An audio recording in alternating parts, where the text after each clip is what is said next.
Fine. तो देखो आज क्लास में हम लोग एज यूजुअल 4 एडिटोरियल्स करेंगे। पहला एडिटोरियल देखो गवर्नर से रिलेटेड है, ठीक है। अभी प्रेसिडेंट पर है वो तो गवर्नर भी जानते हो तुम लोग। Governor should uphold the gravitas of the constitutional office.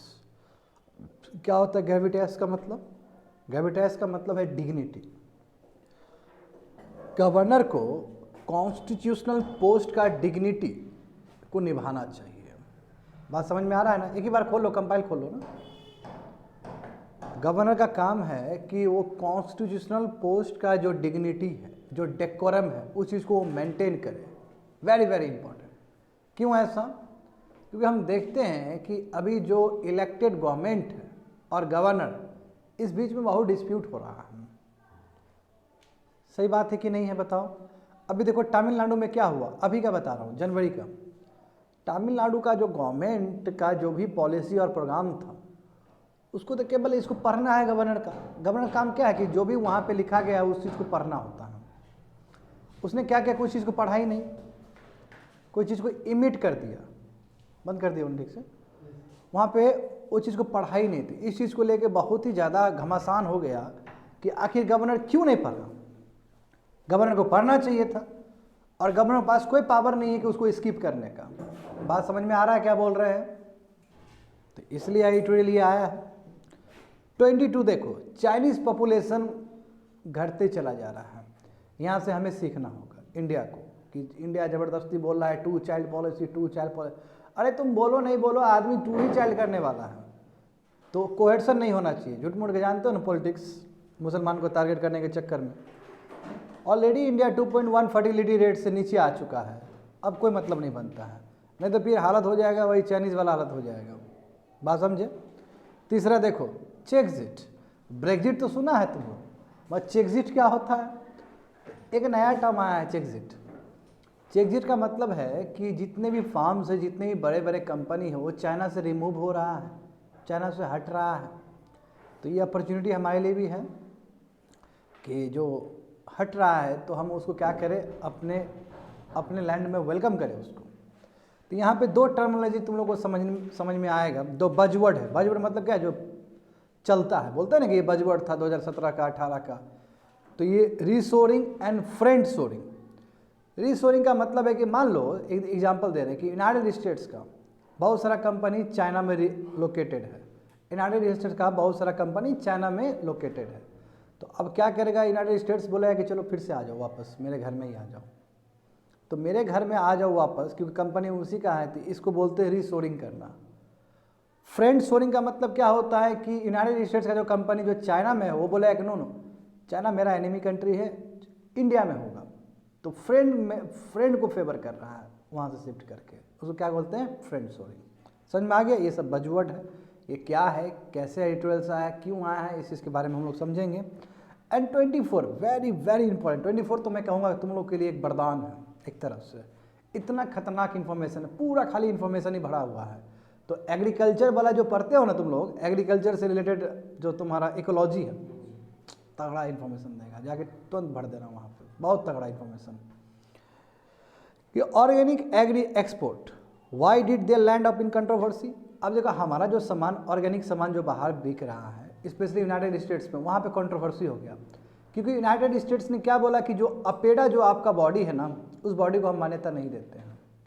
क्योंकि इसका देखो प्रॉब्लम क्या है कि हम देख रहे हैं कि हमारा लगातार सामान से बहुत चेक हो रहा है वहाँ पे बाहर कंट्री में, स्पेशली यूनाइटेड स्टेट्स में। तो यूनाइटेड स्टेट्स में क्या पाया गया कि अपेडा क्या है कि थर्ड पार्टी को लाइसेंस देता है, थर्ड पार्टी को सर्टिफाई करता है। थर्ड पार्टी मतलब जो भी एग्रीकल्चर से रिलेटेड काम कर रहे हैं, और सर्टिफिकेट ले लेता है तुम्हारा, ऑर्गेनिक का सर्टिफिकेट ले लेता है स्टूडेंट। बढ़िया समझो, यहाँ पे देखो मैटर बहुत इंपॉर्टेंट मैटर है, भारत का छवि का बात है यहाँ पे। तो बहुत सारा सामान को बैन कर दिया और ये भी बोल दिया कि अपेडा जो संस्था जो थर्ड पार्टी को लाइसेंस देता है, थर्ड पार्टी को सर्टिफिकेशन देता है, हम इसको मान्यता नहीं देते हैं। यदि इंडिया से किसी को ऑर्गेनिक प्रोडक्ट बेचना है तो हमारा सर्टिफिकेशन लेना होगा। तो ये सॉवरेनिटी का भी सवाल है। बात समझ में आ रहा है क्या बोल रहे हैं? सॉवरेनिटी पे बात आ गया है। तो इंडिया के लिए बहुत जल्द से जल्द इंडिया को रिफॉर्म करना होगा अपेडा में, नहीं तो स्थिति खराब हो जाएगा हमारा। अब यदि 2021 और 22 का यदि तुम लोगे फार्म का हमारा जो एक्सपोर्ट हुआ बाहर, तो उसमें बहुत अच्छे से ग्रोथ हो रहा था। ये नहीं कहूँगा कि वॉल्यूम टर्म में बहुत ज़्यादा नहीं गया था, बट गुड बिगिनिंग था हमारा, क्योंकि अभी सिक्किम अभी बस्ट बना है तुम्हारा ऑर्गेनिक स्टेट। तो ऑर्गेनिक वाला चीज़ तो अभी हमारे भारत में आया है, था तो बहुत पहले से, मगर अभी हम लोग उसको ब्रांडिंग कर रहे थे। 1 साल भी नहीं हुआ ठीक से ब्रांडिंग किया हुआ, तो ये स्थिति हो गया। और हम जानते हैं कि यूनाइटेड स्टेट के साथ हमारा ट्रेड सरप्लस बहुत ज़्यादा है कि नहीं है, as compared to other country. तो इस तरह का जो यूनाइटेड स्टेट्स का जो हरकत है, इससे हमारा डिग्निटी कमज़ोर होगा। मगर सबसे इम्पॉर्टेंट चीज़ है कि हमारा जो संस्था, जो बेकार संस्था है, उसको हमको रिफॉर्म करना होगा। समझ में आ रहा है ना, ये चीज़ पढ़ो। चलो आगे बात करते हैं 21। देखो 21 के बारे में बता चुका हो ना कि गवर्नर क्या करना चाहिए, कॉन्स्टिट्यूशनल ऑफिस का गरिमा रखना चाहिए, डिग्निटी रखना चाहिए। GS paper 2 constitution and polity, Indian constitution, historical underpinnings, evolution, features, amendment, significant provisions and basic structure. ये तुम्हारा आया था हिंदू पेपर में 14 जैन को। समझ गए? तो देखो समझते हैं मैटर क्या है। देखो मैटर ये है कि हमारा जो भी मॉडल है, ठीक है, आगे नहीं पढ़ना है, समझना है, जो भी मॉडल है हमारा भारत का, वो सब वेस्टमिनिस्टर फॉर्म ऑफ मॉडल है। जानते हैं ना, वेस्टमिनिस्टर वो जगह का नाम है यूके का, जहाँ पे वहाँ का पार्लियामेंट लोकेटेड है। तो वहाँ का पार्लियामेंट में जो भी चीज़ चलता था या जो भी चीज़ चलता है, वो डायरेक्टली हमने बोरो किया है, इसमें कोई सेकंड थॉट नहीं हो सकता है। और हम जानते हैं कि यूके में कोई संविधान नहीं है, वहाँ पे कोई रिटन कॉन्स्टिट्यूशन नहीं है। वहाँ पे जो पार्लियामेंट का जो प्रोसीडिंग होता है वो कन्वेंशन के बेसिस पे होता है। कन्वेंशन मतलब जो पहले पुराना चल रहा था वही वर्बली वो चल रहा है, और पूरा लागू हम भारत में सेम वही चीज़ रेप्लिका की है। तो अब देखो जैसे कि वहाँ पे कोई भी सेशन स्टार्ट होता है तो किंग और क्वीन वो करती है, जैसे यहाँ प्रेसिडेंट करते हैं। प्रेसिडेंट को पावर जो मिला है बस किंग और क्वीन का ही मिला है, बात समझे। तो क्वीन और क्वीन, वहाँ के जो किंग और क्वीन है उसको भी वही चीज़ पढ़ना होता है जो तुम्हारा वहाँ का पार्लियामेंट बोलता है पढ़ने के लिए, एक्स्ट्रा कोई चीज़ नहीं देता है वो लोग। तो similarly for India also, India में भी यही चीज़ करना चाहिए। मगर जिस तरह तमिलनाडु का जो बताएं तुम लोग को, तमिलनाडु को गवर्नर ने पूरा पेज नहीं पढ़ा और पढ़ के वॉकआउट कर गया, बीच में वॉकआउट कर गया। तो ये अपने आप में ना एक जो गवर्नर पोस्ट है उसके ऊपर आरोप लग गया, यानी कि डिग्निटी उसने हनन कर दिया कि गवर्नर पोस्ट बहुत बड़ा पोस्ट होता है, समझे। तो देखो यहाँ पे कि वेस्टमिनिस्टर पार्लियामेंट्री डेमोक्रेसी यूके में बहाल है। जितने भी फर्स्ट सेशन होगा न्यू पार्लियामेंट का, तो उसमें तुम्हारा क्या है कि स्पीकर का इलेक्शन होगा, उसके बाद बोथ द हाउसेस के जो मेंबर है वो अपना ओथ लेंगे जैसे इंडिया में होता है, ठीक है, समझ गए ना। उसका देखो neither house of parliament can proceed, कोई भी हाउस ऑफ पार्लियामेंट वहाँ का जो लोकसभा राज्यसभा है वो आगे नहीं बढ़ेगा जब तक किंग या किंग के बिहाफ में लॉर्ड कमिश्नर आके बात नहीं करे, फर्स्ट सेशन का वो स्पीच ना दे, मोशन ऑफ थैंक्स नहीं दे, जैसे इंडिया में होता है कि नहीं होता है। किंग का जो स्पीच है वो फॉर्मल बिगिनिंग है कोई भी न्यू सेशन के लिए, पार्लियामेंट के लिए, और स्टेट का गवर्नमेंट पॉलिसी ही वो बता रहा होता है। जो किंग पढ़ रहा होता है और कुछ नहीं, स्टेट का जो पॉलिसी यानी कि यूके का जो पॉलिसी है वही चीज़ को बता रहा होता है। किंग का जो स्पीच होता है वो तैयार करता है जो सरकार में बैठा हुआ है, समझे। और वो चीज़ तुम्हारा लॉर्ड चांसलर के पास जाता है और किंग उस तरह का पढ़ता है चीज़, यानी किंग अपने हिसाब से कुछ नहीं पढ़ता है। किंग को वही दिया आता जो है ना, वही दिया आता जो सरकार ने किया है, और सरकार का प्रोग्राम और पॉलिसी को किंग रखता है। सिमिलर चीज़ हमने भी अडॉप्ट किया है प्रेसिडेंट के रूप में और गवर्नर के रूप में इंडिया में। यहाँ पे देखो इंडिया ने वही बोला कि इंडिया ने भी सिमिलर मॉडल को अपनाया है। कॉन्स्टिट्यूशनल असेंबली में डिसाइड हुआ 18 मई 1949 को कि हम भी इसी प्रैक्टिस को आगे ले जाएंगे, और इसके लिए हमारे पास आर्टिकल 87 भी है। तो आर्टिकल 87 जो भारत का संविधान है वो कहता है कि प्रेसिडेंट एक स्पेशल एड्रेस करेगा बोथ हाउसेस ऑफ पार्लियामेंट को, सही बात है कि नहीं है, first session of each year. देखो आज सुबह पढ़ा है तुम लोग को, समझ गए, वो आर्टिकल 87 है, जाके जोड़ सकते हो उस चीज़ को। And the president has to inform, और प्रेसिडेंट को इन्फॉर्म करना होगा पार्लियामेंट को कि हम समन्स यानी कि साथ में जो बुला रहे इसकी रीजन क्या है। तो हो सकता है जॉइंट सीटिंग हो सकता है पहला एड्रेस हो, पहला एड्रेस जान तो पहला एड्रेस तो साथ में ही देंगे, तो उसमें लोकसभा राज्यसभा मेंबर सब साथ में बैठे रहते हैं, समझ गए। सिमिलरली ये जो पावर जो प्रेसिडेंट को मिला है आर्टिकल 87 के अंतर्गत, ये सेम पावर गवर्नर को भी दिया गया है आर्टिकल 176 के अंदर, समझ गए, जिसमें सेम काम है उसको भी। तो language of this provision way board, और जो तौर तरीका है किस तरह लैंग्वेज में होना चाहिए, इंग्लिश लैंग्वेज में होना चाहिए, जो भी तौर तरीका है वो पूरी तरीके से हम हाउस ऑफ कॉमन्स को ही हम फॉलो करते हैं उसके लिए। हाउस ऑफ कॉमन मतलब वहाँ का लोकसभा को। बात समझ में आ रहा है ना? तो बिल्कुल वहीं का हम फॉलो करते हैं। जैसे वहाँ पे होता है हाउस ऑफ कॉमन्स और हाउस ऑफ एल्डर्स, समझ गए ना? तो बिल्कुल हमारा जो तौर तरीका है वो ब्रिटिश मॉडल का ही तौर तरीका है, ये कहने का मतलब। और इसके लिए हमारे संविधान में आर्टिकल 87 है, उसके लिए हमारे संविधान में आर्टिकल 176 है। होप सो समझ में आ गया होगा तुम लोग को। आगे देखो, look at the observation of Jawaharlal Nehru in 1960। Jawaharlal Nehru क्या बोल जाते हैं 1960 में? जवाहरलाल नेहरू कहते हैं कि प्रेसिडेंट जो भी चीज़ पढ़ेंगे वो और कुछ नहीं, जो एग्जीक्यूटिव का जो किया हुआ चीज़ है वही चीज़ को रिफ्लेक्ट कर रहे हैं। और यदि प्रेसिडेंट कुछ नहीं पढ़े और प्रेसिडेंट ने कुछ गलती किया तो गलती प्रेसिडेंट ने नहीं किया, वो गलती किसने किया? सरकार ने गलती किया। इतना बड़ा बात बोल जाते हैं। बात समझ में आ रहा है ना तुम लोग को? तो देखो, जवाहरलाल नेहरू जब लोकसभा में बोल रहे थे फरवरी 22, 1960 को, तो उन्होंने कहा कि प्रेसिडेंट एड्रेस कुछ नहीं, वो तुम्हारा क्या पॉलिसी ऑफ गवर्नमेंट का ही रिफ्लेक्शन है कि जो जो सरकार करेगा वही पेज वो उसको लिख के देगा और प्रेसिडेंट को वो पढ़ना है, समझे?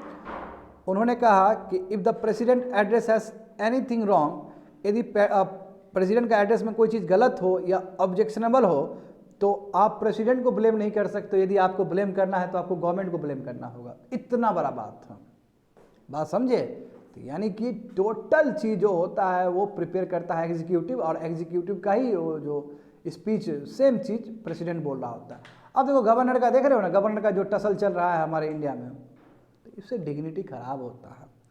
देखो कलकत्ता हाई कोर्ट ने भी 1966 में जवाहरलाल नेहरू का बात को ही आगे रखा। कलकत्ता हाई कोर्ट ने क्या कहा कि जो ये स्पेशल एड्रेस है ना, ये केवल सेरेमोनियल फॉर्मेलिटी ही नहीं है या बेकार का चीज़ नहीं है।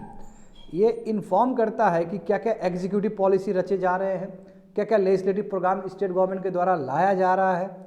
यदि ये आप स्पेशल एड्रेस नहीं करते हो तो ये बहुत बड़ा डिबेट का विषय हो सकता है, ठीक है? यानी कि आपको बोलना ही होगा गवर्नर को, क्योंकि ये चीज़ इंसिडेंट उस समय भी हुआ था। गवर्नर क्या कि स्किप कर दिया। कलकत्ता में भी हुआ था ये इशू कि गवर्नर क्या है कुछ चीज़ स्किप कर दिया, तो ये चीज़ मैटर फिर गया वहाँ पे हाई कोर्ट में। तो हाई कोर्ट में वही बोला है कि नो, ये खाली सेरेमोनियल फॉर्मेलिटी नहीं है। स्टेट गवर्नमेंट जो बोला है, जो आपको एक एक चीज़ पढ़ना है उसका, आप ऐसे स्किप नहीं कर सकते हो। बात समझे? आगे देखो, the constitutional assembly has not given description to the president and governor. अब देखो जो कॉन्स्टिट्यूशनल असेंबली जो बन रहा था वहाँ पे हमारा जो था बातचीत हो रहा था जहाँ पे संविधान बनाने के लिए, तो वहाँ पे कुछ कुछ चीज़ हुआ है और वहाँ पे डिस्क्रिशनरी पावर प्रेसिडेंट और गवर्नर को नहीं दिया गया है कि आप कुछ भी बोल सकते हो। आपको वही बोलना है जो उस पेपर में लिखा गया है या फिर जो सरकार प्रिपेयर करके आपको दी है। देखो जब कॉन्स्टिट्यूशनल असेंबली के डिबेट में जब प्रोफेसर केटी शाह ने कहा कि कुछ अमेंडमेंट करिए सर, आर्टिकल 87 में अमेंडमेंट करिए और बिल्कुल प्रेसिडेंट को अलग से पावर दीजिए, प्रेसिडेंट को डिस्क्रिशनरी पावर दीजिए कि प्रेसिडेंट कोई भी इशू को ऐसा उठा सकता है बिना बोले हुए, बिना पूछे हुए, ठीक है। तो उस समय B.R. अम्बेडकर इस चीज़ को ऑब्जेक्ट किया, रिजेक्ट किया ये चीज़। तो B.R. अम्बेडकर ने क्या कहा कि कहाँ है 86 में, 87 में दे, 86 में तो है ही, 86 में डिस्क्रिशनरी पावर है। बात समझे? The amendment was rejected as doctor B.R. Ambedkar pointed out that President under Article 86 had the right to address either house or both the houses together and Parliament had to assemble for this purpose। यानी कि 86 में पूरा अधिकार है जहां पर वो अपने मन से रीअसेंबली करवा सकते हैं। तो एक्स्ट्रा ऑर्डिनरी पावर देने की क्या जरूरत है अंडर आर्टिकल 87, क्योंकि 86 के अंदर तो है ही कि जहां पर रीअसेंबली कर सकते हैं। तो केटी शाह का बोलने का मतलब ये था कि कुछ चीज़ विषय बहुत बड़ा गंभीर हो तो प्रेसिडेंट को डिस्क्रिशनरी पावर मिलना चाहिए और वो गवर्नमेंट लाइन के बियॉन्ड जाके बोल सके। मगर B.R. अम्बेडकर इस चीज़ को मना कर दिए, बोले कि नो हम नहीं दे सकते क्योंकि डिस्क्रिशनरी पावर हम आर्टिकल 86 में दे दिए हैं जहाँ पर वो रीअसेंबली कर सकता है। और सेम पावर आर्टिकल 175 के अंतर्गत गवर्नर को दिया गया है। यहाँ पे स्टूडेंट कंफ्यूज मत हो ना, आर्टिकल 86 175 ये दो आर्टिकल गवर्नर क्या कर सकता है, रीअसेंबली करवा सकता है। यदि मान लो कि विधानसभा और विधान परिषद है तो दोनों का रीअसेंबली करवा सकता है अंडर आर्टिकल 175, बट 176 कुछ और है, 87 कुछ और है। 87 और 176 का मतलब क्या है तुम्हारा, जहां पे गवर्नर और प्रेसिडेंट को सेम चीज पढ़ना है जो प्रिपेयर किया है एग्जीक्यूटिव ने। बात समझ में आ रहा है क्या बोल रहे हैं? कंफ्यूज नहीं होना आर्टिकल से। तो वही बोल रहा है कि इंडिपेंडेंट जो पावर आर्टिकल 175 के अंदर है वो एक तरह से गवर्नर, अब देखो गवर्नर क्या कर रहा है कि गवर्नर गलती ये कर रहा है स्टूडेंट कि गवर्नर को जो प्रिपेयर करके दिया जा रहा है उसको वो स्किप कर रहा है, और तमिलनाडु में ये चीज़ हुआ है, वही बोल रहा है कि तमिलनाडु में ये चीज़ हुआ है, तो it is a very very bad thing, ये डेमोक्रेसी के ऊपर ब्लॉट है, क्योंकि आप जब गवर्नर है तो आपको पॉलिटिकल लाइन से ऊपर उठ के जो सरकार में है उसके हक में आपको बोलना होगा। अरे सरकार के हक में बोलना होगा, क्योंकि वो ड्यूली इलेक्टेड मेंबर्स लोग हैं और तुमको तो अपॉइंट करके भेजा गया है, तो आपको एड और एडवाइस के हिसाब से ना चलना होगा। बात समझे?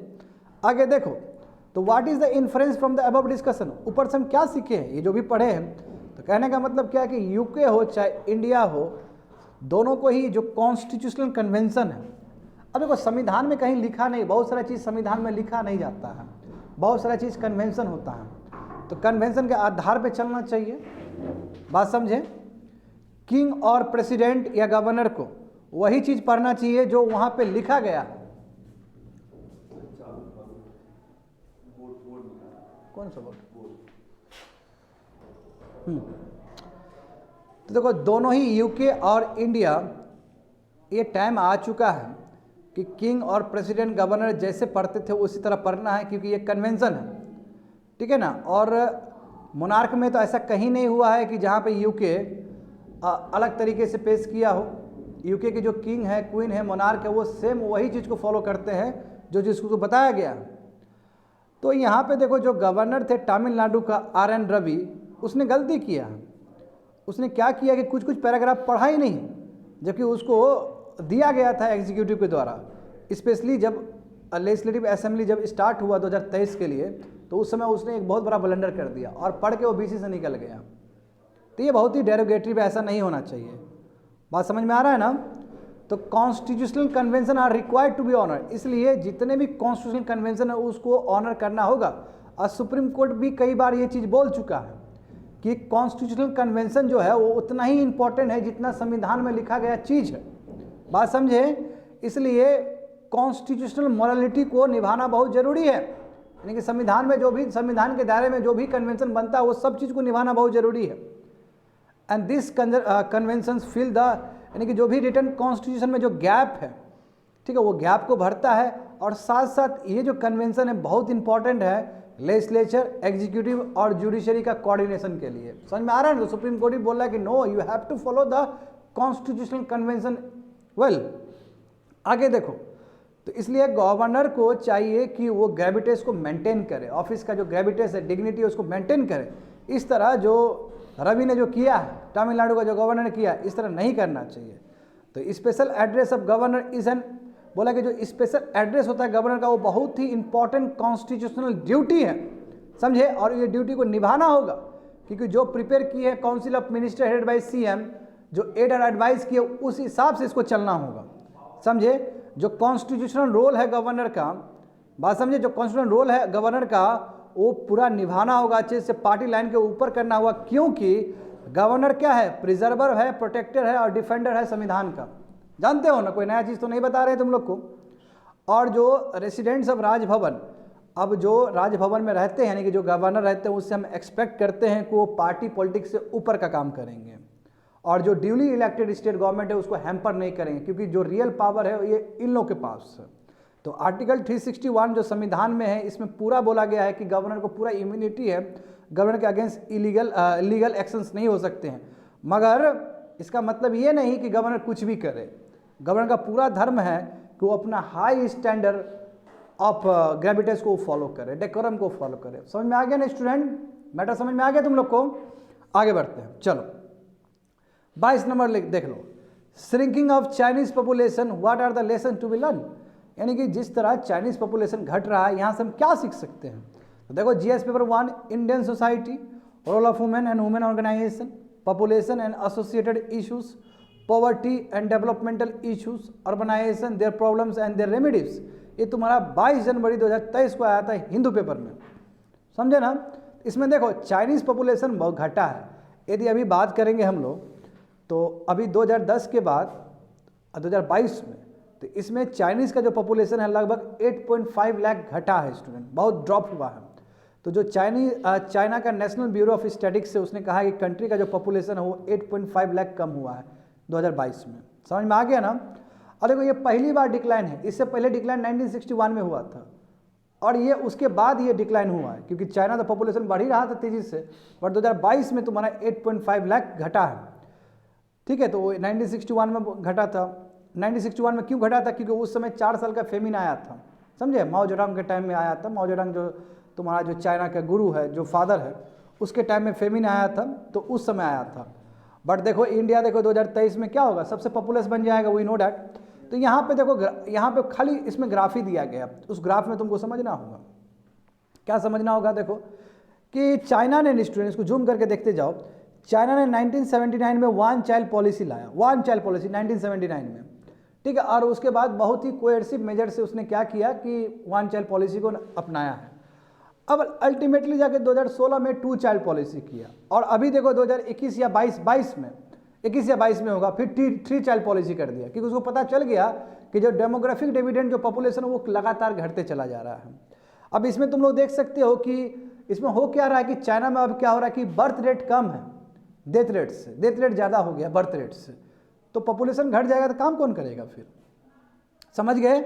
उसी तरह देखो दूसरा फिगर क्या है कि वर्किंग एज पॉपुलेशन लगातार घटते चला जा रहा है, और जो एडल्टली पॉपुलेशन है वो बढ़ते चला जा रहा है। कैसे पता चलेगा तुम लोग को? यहाँ पे रेशियो दिया गया है स्टूडेंट, वर्किंग एज एडल्ट्स यानी कि 15 से लेके 59 ईयर्स तक डिवाइडेड बाय एल्डरली पीपल, जो कि 60 प्लस होगा, 60 या 60 प्लस होगा। तो देखो 1975 में 7.7 था, वो घटते देखो घटते घटते अभी देखो 2030 में या फिर 25 में देख सकते हो 3.1 हो गया। तो कहने का मतलब क्या हो कि वर्किंग एज पॉपुलेशन लगातार घटते चला जा रहा है। अब देखो न्यूमरेटर में वर्किंग एज पॉपुलेशन है, समझे, और डिनोमिनेटर में एल्डर पीपल है। तो न्यूमरेटर यदि घटते चला जा रहा है तो इसका मतलब टोटल घटते चला जा रहा है, और डिनोमिनेटर बढ़ते चला जा रहा है तो टोटल घटते चला जा रहा है। यही होगा फॉर्मूला। तो देखो ये जो नीचे जा रहा है 2025 तक 3.1, इसका मतलब क्या कि न्यूमरेटर घट रहा है, डिनोमिनेटर बढ़ रहा है।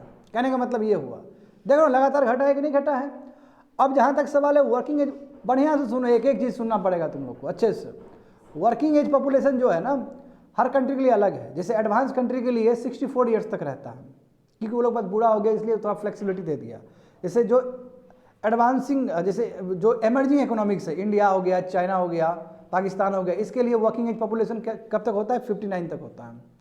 मगर जापान के लिए, यूके के लिए, यूनाइटेड स्टेट्स के लिए वर्किंग पॉपुलेशन कितने तक होंगे? 64 तक होंगे। बट चाइना के लिए क्या है? 59। हो सकता है ब्रैकेट बाद में बढ़ा दे चाइना, वो अलग बात है। तो देख रहे हो ना कि working age population divided by elderly people का जो रेशियो है वो लगातार घटते चला जा रहा है। आप देखो ना 2060-50 में क्या हो जाएगा? 1.6 हो जाएगा, यानी कि बूढ़ा आदमी लोग बहुत ज़्यादा हो जाएगा और जवान लोग बहुत कम हो जाएगा।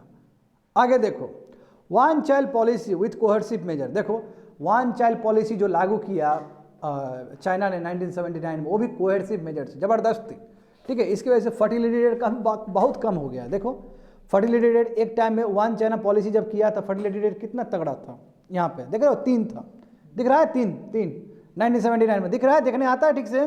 उसका देखो लगातार घटते चला गया, समझे, लगातार घटते चला गया और 2 से नीचे चला गया। अब 2 चाइल्ड पॉलिसी फिर इंट्रोड्यूस किया है तुम्हारा 2016 में।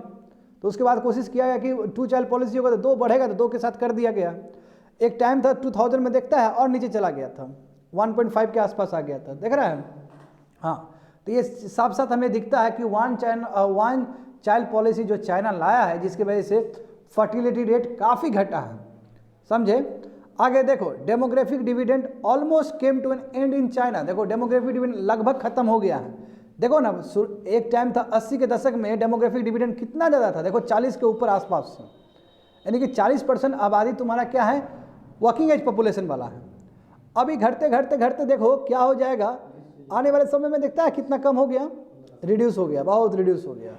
और ऊपर देखो कि मोर देन 64 ईयर्स ओल्ड वाले लोग बढ़ जाएगा, उसका ग्राफ बढ़ गया ऊपर, ऊपर दिख रहा है तुम लोग को। देखो ये वाला, इधर देखो, इधर ध्यान दो, ये कितना कम था, अब देखो ये बढ़ते चला जाएगा और ये घटते चला जा रहा है। तो ये घटते चले जाने का मतलब क्या है कि 15 साल वाला बच्चा जो वर्किंग एज पॉपुलेशन वो घट रहा है और जो डिपेंडेंट पॉपुलेशन है वो बढ़ रहा है। और देखो डिपेंडेंट पॉपुलेशन बढ़ने से दिक्कत क्या है कि उसको सोशल सिक्योरिटी दो, उसको पेंशन दो, तो स्टेट का और एक्सपेंडिचर बढ़ता है ना उससे।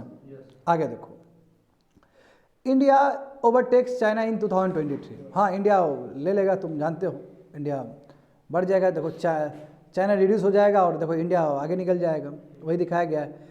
इंडिया देखो, इंडिया का जो पॉपुलेशन ग्रोथ है वो 2065 2065 तक ग्रो करेगा, उसके बाद हम भी डिक्लाइन कर जाएंगे, ठीक है ना। And India is going to be at highest number of people, यानी कि 2050 तक सबसे सर्वोपरि रहेंगे हम, उसके बाद हमारा भी डेमोग्राफिक डिविडेंड घटना शुरू हो जाएगा पूरी तरीके से। तो बेस्ट मौका है, इंडिया को करना चाहिए था, है ना, वो तलाश करना चाहिए था, उसको यूज़ करना चाहिए था। Global population growth is expected to decelerate steadily. आप देखो, यदि वर्ल्ड के लेवल पे लोगे ना तो हमारा पॉपुलेशन घटते चला जा रहा है, वर्ल्ड का पॉपुलेशन देख रहे हो यहाँ पे, जैसे 1950 में बढ़ रहा था, उसके बाद देखो लगातार घटते जा रहा ना, 2025 तक देखो बहुत डिक्लाइन हो गया ना। हाँ, ऐसे डिक्लाइन करते करते जब 22वीं सदी आएगा तो और डिक्लाइन कर जाएगा, ये वर्ल्ड पॉपुलेशन का है। अभी प्रेजेंट में देखो कि Delhi second highest population country city है आफ्टर टोक्यो। टोक्यो में लगभग 4 करोड़ आदमी हैं और दिल्ली में देखो 3 करोड़ आदमी हैं। दिख रहा है तुम लोग को ठीक से? टोक्यो सब ज़्यादा है, उसके बाद तुम्हारा संघाई आता है, संघाई में 2.6 करोड़ है, और देखो दिल्ली देखो लगभग 3 करोड़ है और टोक्यो देखो लगभग 4 करोड़ है। आगे बढ़ जाओ तो देखो क्या रीजन है जिसके वजह से चाइना में डिक्लाइन हुआ है पॉपुलेशन, तो तुम लोग जानते हो, जस्ट मैंने बताया तुम लोग को वन चाइना पॉलिसी, है ना। अब देखो बर्थ रेट लगातार दिखना शुरू हो गया चाइना में कि 1980 में बहुत घटा है, इसका रीजन है वन चाइना पॉलिसी। और वन चाइना पॉलिसी इसने इन लोगों ने क्या किया, फोर्स्ड एबॉर्शन करवाया, ज़बरदस्ती एबॉर्शन करवाया है, और यदि एबॉर्शन कोई नहीं कर रहा है तो उसके ऊपर पेनल्टीज लगे हैं भारी। तो क्रिटिक्स कहते हैं, मानना है कि declining family size over time, ठीक है, और हार्श मेजर लाया है, यही कारण है कि तुम्हारा कि वहाँ का जो पॉपुलेशन है वो ज़्यादा एजिंग हो गया, बुढ़ा गया पॉपुलेशन। हाँ, चाइना गवर्नमेंट इस बात को डिफेंड करता है कि चलो ठीक है कोई बात नहीं, हमारा 400 मिलियन बर्थ एडिशनल हुआ है, उसके बावजूद भी वो चाइना झूठ मूठ के अपने पॉलिसी को बचाने के चक्कर में वो ऐसा बोल रहा है, मगर ओवरऑल देखा जाए तो बहुत पॉपुलेशन डिक्लाइन हुआ है चाइना का। आगे देखो, दूसरा क्या है कि अब चाइना में स्थिति बदल गया। अब देखो ना, तुमने पहला फर्स्ट चाइल्ड पॉलिसी कर दिया, लोगों को बाद में लगा कि ठीक है वन चाइल्ड ही ठीक होता है क्योंकि महंगाई आ गया। अब देखो चाइना में क्या है कि चाइना जो डेवलप्ड हुआ ईस्टर्न साइड में ज़्यादा डेवलप्ड है, तो आदमी गांव देहात से उठ के ईस्टर्न साइड में सब चला गया। अब ईस्टर्न साइड में जब महंगाई बहुत होगा, जहाँ टाउन और सिटीज़ होगा, तो वहाँ पे वो लोग सोचता है कि एक बच्चा को पढ़ा दिए वही बड़ी बात है, क्योंकि स्कूलिंग इतना महंगा है, हेल्थ केयर इतना महंगा है, तो करेगा क्या। तो इन लोगों को आदत लग गया कि वन चाइल्ड ठीक है। अब तुम 3 चाइल्ड वाला लड़ा तो कितना आदमी 3 चाइल्ड रखेगा, वो नहीं रखेगा, क्योंकि उसको पता है एक बच्चा को पढ़ाने में इतना ही महंगाई लगता है। बात समझ रहे हो? जैसे इंडिया में भी देखो होता है कि नहीं होता, पहले कितने लोग थे, 5 थे, 7 थे, 8 थे, 9 थे। अभी का देखो जनरेशन, अभी का जनरेशन में 2 होगा, 1 होगा, बस काफ़ी है, मुश्किल से 3 होगा, मैं वो कंपनसेट कर लेगा पड़ोसी एक रख के। तो क्योंकि ये कोहर्सन मैसेज नहीं है, ये देखो ये नियम ही है, जब कंट्री डेवलप्ड होता है ना तो फर्टिलिटी अपने आप कम होते चला जाता है, यही नियम है। देखो अब चाइना में क्या हो रहा है कि लेट शादी हो रहा है और फ्यूअर चिल्ड्रन रख रहे हैं, बहुत कम चिल्ड्रन रख रहे हैं। जैसे देखो यंग चाइनीज़ लोग लेट शादी कर रहे हैं, ठीक है ना, हाँ, और कम चिल्ड्रन रख रहे हैं। जो नंबर ऑफ मैरिड कपल्स देखो ये भी घटा है, पहले कितना था 13.46 मिलियन था 2023 में, वो घट के 8 मिलियन हो गया 2020 में। इससे भी हम समझ सकते हैं average age first time parent जो बनते हैं वो भी रिड्यूस हुआ है 24 टू, हाँ बहुत कम हुआ है, बहुत कम इंक्रीज़ हुआ है। तो 2022 में तुम देख सकते फर्स्ट टाइम ऐसा हुआ स्टूडेंट कि जो नंबर ऑफ बर्थ है fail below the number of death, यानी कि डेथ ज़्यादा हो रहा है बर्थ के कंपैरिजन में। तो इसलिए चाइना के लिए अलार्म है ये एक तरह से, समझे। इसमें दिखाया गया है कि बर्थ देखो 2022 में 9.56 मिलियन हुआ है, जबकि 2021 के कंपेयर में 10% कम हुआ है, ये समझे। तो ये स्थिति है वहाँ पे। What about the course correction attempt, और चाइना ने इसको कैसे कोशिश किया इसको ठीक करने का। देखो चाइना को बाद में 1 चाइल्ड पॉलिसी ख़त्म करना हो पड़ा 2016 में, और वहाँ से 2 चाइल्ड पॉलिसी लाना हो, मगर 2 चाइल्ड पॉलिसी लाने के बाद भी देखो जो सर्वे, वहाँ का सर्वे बताता है कि 70% जो कपल्स है वो कहते हैं कि हेल्थ केयर बहुत ज़्यादा महंगा है, एजुकेशन बहुत महंगा है, इसलिए 1 चाइल्ड ही ठीक है। बताओ, उसके बाद चाइना को रहा नहीं गया, 2021 में चाइना ने 3 चाइल्ड पॉलिसी ला दिया, और ये बोल के कि कोई बात नहीं, यदि बच्चा ज़्यादा होगा तो हम पैसा देंगे, तुमको पढ़ाएंगे लिखाएंगे। मैं अब आदमी मानने वाला थोड़ी है, कि आदमी को आदत लग गया इस चीज़ का। तो हाउ विल इट, कैसे इसका इम्पैक्ट पड़ेगा। अब चाइना का जो वर्किंग एज पॉपुलेशन है वो कंटिन्यू डिक्लाइन हो रहा है। 2022 तक देखो मात्र तुम्हारा 87 करोड़ रहेगा, जबकि 2010 में ये तुम्हारा 95 करोड़ था। 2010 में ये आंकड़ा ठीक से यहाँ पर नहीं दिया गया, बट समझो कि 95 करोड़ था तुम्हारा 2010 में, और वो घट के 2022 में कितना हुआ, 87 करोड़ हुआ। तो घटा है वर्किंग एज पॉपुलेशन। बात समझे, 60 साल वाले पॉपुलेशन है वो तुम्हारा 28 करोड़ हो गया है, यानी कि 20% आबादी जो तुम्हारा है वो 60 प्लस है आबादी, और आने वाले समय में ये और इंक्रीज होगा। देखो 2050 तक का वो दिया गया है कि 60 ईयर्स वाले जो पॉपुलेशन हो गए वो 35% हो जाएगा टोटल पॉपुलेशन का। 35% बहुत ज़्यादा होता है स्टूडेंट। तो अब जब ऐसा होगा तो हेल्थ केयर स्पेंडिंग इसके ऊपर बढ़ जाएगा तेज़ी से, 26% होने वाला है जीडीपी 2050 तक। इसको क्यों, बूढ़े लोगों को टेक केयर करना पड़ेगा, पेंशन देना होगा, ये सब, इसलिए चाइना को दिक्कत हो सकता है। अब देखो लेबर, अब इस वजह से लेबर फोर्स भी लगातार घटते चला जा रहा है। जब लेबर फोर्स घट रहा है, क्योंकि आखिर हम चाइना में इसलिए अपना आउटसोर्सिंग किए थे ताकि वहाँ पे लेबर आराम से मिल जाता है। अब वही चीज़ नहीं रहा तो फिर चाइना से तो निकलेगा सब कुछ। और थर्ड वाला हम लोग बिल्कुल इससे ही जोड़ के हम देखेंगे, थर्ड वाला भी एडिटोरियल्स, तो चाइना का जो लेबर फोर्स है वो तो घटने वाला है। 2050 तक 70 करोड़ ही रहेगा, जबकि 92 करोड़ रहा था तुम्हारा 2011 में, जो बोले थे ना अभी 93 करोड़।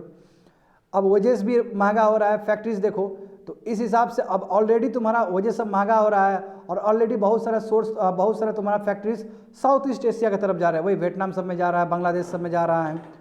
तो some of the Chinese company are already investing, बहुत सारा कंपनी तो ऑलरेडी इन्वेस्ट कर चुका है in China. There are anxiety, और उन लोगों को डर है कि कहीं तुम्हारा इंडिया की तरफ मूव ना कर जाए।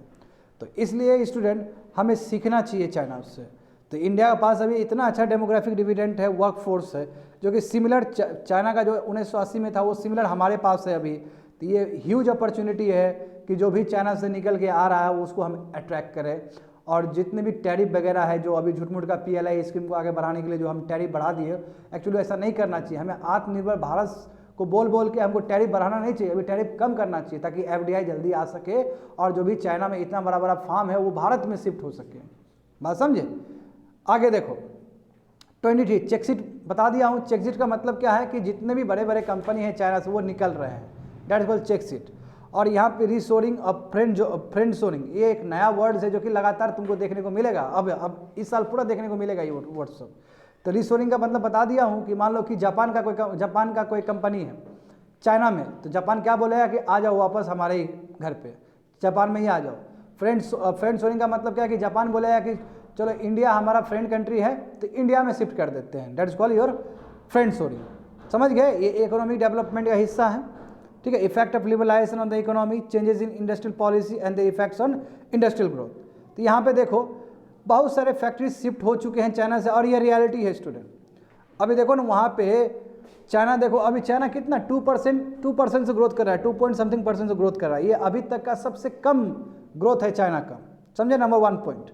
ठीक है, बहुत पीछे चल रहा है। अब दूसरी बात यह है कि मगर फिर भी चाइना नंबर 1 है, क्योंकि मैन्युफैक्चरिंग हब इतना बहुत तगड़ा है उसका। अभी भी तो बहुत कैपेसिटी डेवलप कर लिया है ना वो। वही बोल रहा है कि यदि स्केल और डेप्थ देखोगे चाइना का 4 डिकेड्स में, तो चाइना बहुत आगे रहा मैन्युफैक्चरिंग में और ट्रेड में। तो उसको एक ही बार ख़त्म करना मुश्किल है, क्योंकि चाइना अभी भी फैक्ट्री ऑफ द वर्ल्ड है। ठीक है, आने वाले समय में ये डिपेंडेंसी खत्म हो सकता है। अब हुआ क्या स्टूडेंट कि कोविड-19 के टाइम में ये पता चल गया कि ग्लोबल वैल्यू चेन सिस्टम जो है, और जहाँ पे चाइना का इतना बड़ा रोल है, तो चाइना का रोल को घटाना होगा, और लाइक माइंडेड कंट्रीज़ है जो फ्रेंड्स कंट्री है उसको एक साथ आना होगा, नहीं तो ट्रेड पे बहुत ज़्यादा असर पड़ता है। आज चाइना कुछ कर दिया ट्रेड के लिए तो पूरा असर पड़ेगा। जैसे इन्फ्लेशन देखो, इन्फ्लेशन लगातार बढ़ा कि नहीं बढ़ा, तो उसमें कहीं ना कहीं चाइना का भी बहुत बड़ा रोल है। रसिया का रोल तो है ही, बट चाइना का भी रोल है। इसलिए अब ग्लोबल वैल्यू चेन सिस्टम बहुत बड़ा ना हो, वो रीजनल वैल्यू चेन सिस्टम हो, छोटा छोटा हो, जो लाइक माइंडेड कंट्रीज हो। तो यहाँ पे देखो रीशोरिंग और फ्रेंड शोरिंग जो जापान कर रहा है, देखो जापान ने रीशोरिंग के लिए $2.5 बिलियन पैसा दे दिया है, जिसमें 250 जापानीज़ कंपनी फिर से वापस आएंगे चाइना को छोड़ के, और फिर से वहीं पे जापान में स्टार्ट करेंगे। बड़ी बात है कि नहीं है, इतना ज़्यादा, देखो 250 जापानीज़ कंपनी। ठीक है, अब इसमें it is not just back into Japan but other country, यानी कि केवल रीशोरिंग का ही बात नहीं है, फ्रेंड शोरिंग भी किया है जापान ने। देखो 135 कंपनीज देखो चाइना में 2021 में लेफ्ट कर दिया, वहाँ छोड़ दिया, जो कि ये सब कंपनी तुम्हारा सेमीकंडक्टर, मोटर व्हीकल्स, अप्लायंसेस और क्लोथिंग सब बनाते थे। अब इसी चीज़ के लिए चाइना जाना जाता है, सेमीकंडक्टर के लिए। जब ऐसे कंपनी, बड़े कंपनी यदि चाइना को छोड़ेंगे तो चाइना का छवि तो जान रहे हो ना, घटते चला जाएगा। बहुत सारे जो तुम्हारा स्मार्टफोन प्रोडक्शन है जो कंपनी था, वो सब थाईलैंड की तरफ चला गया है। और देखो वहाँ पे देखो फॉरेन इन्वेस्टमेंट भी अच्छा खासा हुआ है। तो ये सब दिख रहा है कि अब चेंज हो रहा है, डायनेमिक्स चेंज हो रहा है। आगे देखो, what about the countries like south Korea, Vietnam and United states.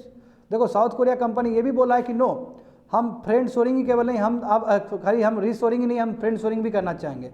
Samsung देखो जो तुम्हारा साउथ कोरिया का, उसने वियतनाम को चुना है, ठीक है। और भी तुम्हारा विच ऑल्सो अट्रैक्ट, गूगल को भी अट्रैक्ट किया है देखो वियतनाम ने, जहाँ पे पिक्सल फ़ोन बनाया जाएगा, है ना, आईफोन्स, निक, एडिडास, सब कुछ वहाँ पे अट्रैक्ट कर लिया गया। मलेशिया हैज़ बेनिफिटेड, देखो मलेशिया को फायदा हुआ, चाइना का बहुत सारा प्रोजेक्ट तुम्हारा मलेशिया में चला गया। देख रहे हो ना, यूएस जो प्रेसिडेंट ने वो भी अनाउंसमेंट दे दिया कि हुंडई जो है तुम्हारा आने वाले समय में इंडिया, हुंडई वाला चीज जो है वो इंडिया में बनेगा। तो क्योंकि पहले वहाँ बंद, has announced an electric vehicle and battery plant in Georgia में बनेगा, while LG is partnering Honda for new battery factory in Ohio. यानी कि अलग अलग जगह पे ना कर रहा है। और बिल्कुल इंडिया को बेनिफिट मिलेगा इस चीज़ में, क्योंकि इंडिया बहुत बड़ा मार्केट है, बहुत बड़ा मार्केट है। क्योंकि देखो उस मार्केट में बेचना आसान है ना, जो बहुत बड़ा मार्केट हो, बना तो प्रोड्यूस हो गया। हाँ, फ्रेंड कंट्री होगा। नहीं ना, अभी तो कोई दिक्कत नहीं, अभी इंडिया का देखेगा, अभी प्रॉब्लम नहीं है। बाद में जब इंडिया बहुत बढ़ जाएगा तब देखने वाला बात है। देखो यही नियम कहता है। देखो global firms are see heighten risk, देखो वही बोल रहा है कि ग्लोबल फार्म्स को दिक्कत है चाइना के साथ, क्योंकि चाइना देखो, चाइना चोरी के लिए जाना जाता है। अब ये सब जो चीज़ लेके आता है ना, बड़ा बड़ा टेक्नोलॉजी सब, वो चोरी कर लेता है वो। अब बहुत ही कोएर्सिव मेजर करता है कि आप ये नहीं कर सकते, आप वो नहीं कर सकते, आप स्ट्रिक्ट इन्वायरमेंटल रूल्स फॉलो करोगे, ये वो, तो इसलिए दिमाग ख़राब हो जाता है लोग का, समझे। तो देखो रिसेंट जो यूरोपियन सर्वे हुआ था, जिसमें 23 फार्म जो है considering moving away from China, यानी कि लगभग 23% वो चाइना से बाहर निकलना चाहता है। However you cannot all together, हाँ फिर भी तुम चाइना को ऐसे नहीं हटा सकते हो, क्योंकि उसके बावजूद भी 2022 में सबसे ज़्यादा FDI चाइना में ही आया था, बहुत ज़्यादा। कंट्रीज यूनाइटेड स्टेट्स, अब देखो, अब हम लाइक माइंडेड कंट्री जो यूनाइटेड स्टेट्स है, इंडिया है, उन लोगों को प्रयास करना चाहिए कि हम चाइना से कम सामान लें, और ट्रेड डिफिसिट अपना जितना कम हो सकता है उतना कम करें, है ना। CNBC का सप्लाई चेन जो तुम्हारा ग्लोबल वैल्यू चेन सिस्टम है तुम्हारा, उसको कोशिश करें कि हम कम करें, और चाइना जो मेजर पावर के रूप में ग्लोबल वैल्यू चेन सिस्टम में जुड़ा है, उसका पावर कम करे। तो India is not default global alternative. देखो अब चाइना के बिहाफ में इंडिया नहीं है, साउथ ईस्ट एशिया में बहुत सारा कंट्री है। तो वही बोल रहा है कि हाँ, इंडिया भले ही 7th रैंक में आए 2021 में फॉरेन इन्वेस्टमेंट में, मगर फिर भी ग्लोबल कंपनी सब के लिए बेस्ट ऑप्शन इंडिया नहीं है, ठीक है। इसलिए इंडिया को कोशिश करना चाहिए कि वो ईस्ट एशिया के साथ इंटीग्रेट हो ढंग से, रीजनल और ट्रेड अरेंजमेंट करे ठीक से, अपना टैरिफ को घटाए। अब ये नहीं कि PLI scheme, make in India, आत्मनिर्भर भारत के चक्कर में इतना टैरिफ बढ़ा दे, फिर वो PSU वाला दौर ला दे, तब फिर कहाँ आएगा इंडिया में। इंडिया को ओपन करने की आवश्यकता है, ये बताया जा रहा है, और अपने वर्कफोर्स को, अपने डेमोग्राफिक डिवीजन को इम्प्रूव करने की आवश्यकता है। क्योंकि देखो किस बल पे आएगा कंपनी, यदि यहाँ पे पढ़ा लिखा इंजीनियरिंग नहीं होगा तो क्या फ़ायदा है फिर यहाँ पे लाने का। बात समझ में आ गया ना, यही चीज़ लिखा गया है। आगे देखो स्टूडेंट, ये सबसे इंपॉर्टेंट है, organic agri exports, why did they land up in controversy. क्या कंट्रोवर्सी हुआ तुम्हारा, तो GS पेपर 3 देखो, ecology and environment conservation, environmental pollution and degradation, environment impact assessment. अब देखो स्टूडेंट, यहाँ पे India's export of organic products drop by 39% to United States. बताओ US जो हम करते थे, देखो ऐसा नहीं कि हमारा ऑर्गेनिक प्रोडक्ट बहुत ज़्यादा जाता था, मगर 2021 में हमारा जो प्रोडक्ट गया है वॉल्यूम टर्म में नहीं गया है, बट पहले कंपेरिजन में बहुत ज़्यादा गया है। मैं ये नहीं कहता हूँ बहुत ज़्यादा गया है, बट अचानक गया है। तो अब हमें लग रहा था, एक आशा लग रहा था कि हमारा ऑर्गेनिक प्रोडक्ट अब मार्केट को पकड़ेगा अच्छे से, बट देखो अचानक क्या हुआ कि इंडिया का जो ऑर्गेनिक प्रोडक्ट्स है वो अचानक 40% घट गया यूनाइटेड स्टेट्स में। तो देखो US डिपार्टमेंट ऑफ एग्रीकल्चर ने कहा है कि भारत का जो ऑर्गेनिक प्रोडक्ट जो एक्सपोर्ट हो रहे हैं, ठीक है, वो घटा है 40% क्वार्टरली बेसिस पे, और and the number of certified companies authorising such shipment has dipped by 63% since जुलाई 2020। यानी कि जो भी सर्टिफाइड कंपनी सब थे, देखो अब सर्टिफाइड, यहाँ पे देखो तुम लोग कंफ्यूज हो जाएगा। अपेडा है, अपेडा क्या करता है, थर्ड पार्टी को वो देता है, सर्टिफिकेट देता है कि ठीक है तुम अब सक्षम हो, तुम जाके एक्सपोर्ट कर सकते हो यूनाइटेड स्टेट्स में। तो हम जानते हैं कि इन लोगों को जो सर्टिफिकेट दिया गया और ये सामान जब यूनाइटेड स्टेट्स में गया, तो यूनाइटेड स्टेट्स में क्या पता चला कि सामान तो गंदा है, तो फिर आरोप तो लगेगा अपेडा के ऊपर कि आप अपेडा ने किस आधार पर सर्टिफिकेट दिया इसको। तो इसलिए यूनाइटेड स्टेट्स गरमा गया, इससे गुस्सा गया, बोला कि अपेडा को हम मानते ही नहीं, अब जाओ। अपेडा जबकि भारत सरकार का बॉडी है, तो बहुत बड़ा चुनौती हो गया ना हमारे सॉवर्निटी के लिए। तो वही बोला इस रीजन से जो अब बाद में अपेडा को भी अकल आया है, ऐसा नहीं कि अब उसके बाद अपेडा ने भी लाइसेंस देना बंद कर दिया, मगर तब तक लेट हो गया। इंडिया तो देखो, इंडिया का जानते हो ना, सुस्ती वाला कंट्री है ये, चलता है चलने दो। अरे वो यूनाइटेड स्टेट्स है, वो पैसा इतना ज़्यादा दे रहा है, वो आपको क्वालिटी के लिए ही दे रहा है। तो उसके बाद देखो वही बोल रहा है कि जो सर्टिफाइड कंपनीज थे वो भी घटा है, समझे ना, 63% से घटा है। And the number of certified company authorising such shipment वो भी तुम्हारा 63% से घटा है। कहने का मतलब वो सर्टिफिकेट सब वो लोगों को नहीं मिल रहा है। रीजन क्या है कि अपेडा ने भी घटा दिया और प्लस यूनाइटेड स्टेट्स लेने के लिए तैयार ही नहीं है सामान। ये रीजन, दोनों रीजन है। दूसरी बात देखो, अब देखो 15 साल का एग्रीमेंट हुआ था अपेडा के साथ, वही Indian agriculture and process food products export development authority, इसी का नाम अपेडा है। अपेडा कौन से मिनिस्ट्री के अंदर आता है? तो कॉमर्स एंड इंडस्ट्री के अंदर आता है। हाल एग्रीकल्चर का जो सामान बाहर बिकता है वो कॉमर्स और इंडस्ट्री के अंदर आता है। बाबू लिख लो, ये पूछता है क्वेश्चन कि अपेडा किस संस्था के अंदर आता है, तो कॉमर्स और इंडस्ट्री के अंदर आता है। तो इसके साथ एग्रीमेंट हुआ था 15 साल वाला पुराना, अब वो खत्म होने वाला है। तो बोला कि चलो हम अपेडा को मानते ही नहीं है, जाओ, क्योंकि अपेडा का काम था एक्रीडेशन देना एजेंसी को, यानी कि थर्ड पार्टी को वो एक्रीडेशन देगा कि आप अपना सामान ऑर्गेनिक प्रोडक्ट्स आप बेच सकते हो। और वो 15 साल का पीरियड खत्म हो गया है और बोला कि नहीं करेंगे, अब हम इसको रिन्यू नहीं करेंगे, अब कोई मतलब ही नहीं है, ये बेकार का चीज़ है। देखो एग्रीमेंट जो अपेडा का देखो एंड हुआ था 2022 में, ठीक है ना, by US national organic programme consulting fund, क्योंकि जो वहाँ का जो बहुत बड़ा बॉडी है यूएस नेशनल ऑर्गेनिक प्रोग्राम, उसने कहा है कि देखो इंडिया का जो ऑर्गेनिक कंट्रोल सिस्टम है वो तो ठीक ही नहीं है, वो अपना इंटीग्रिटी को फॉलो ही नहीं कर रहा है, बताओ कुछ से कुछ सामान भेज दे रहा है, वो ऑर्गेनिक ही नहीं है। तो इस चीज़ को लेकर दिक्कत हुआ है। आगे देखो स्टूडेंट, इसमें तुमको बहुत कुछ समझना होगा, एक एक पॉइंट इंपॉर्टेंट है तुम लोग के लिए कि integrity in certification is the real cause of concern, यानी कि सर्टिफिकेशन रियल होना जरूरी है। क्योंकि अब मान लो कि सर्टिफाइड दे दिए कोई सामान को और वो सामान अच्छा ही नहीं है, तो साख तो गिरेगा आपका। देखो एग्जांपल देखो, out of total 75 million hectares under organic farming across the world, यानी कि 75 मिलियन हेक्टेयर्स वर्ल्ड में है तुम्हारा ऑर्गेनिक फार्मिंग के लिए, जिसमें ऑस्ट्रेलिया नंबर 1 है। ऑस्ट्रेलिया लगभग तुम्हारा 30 to 40% करता है, 36 मिलियन हेक्टेयर्स करता है।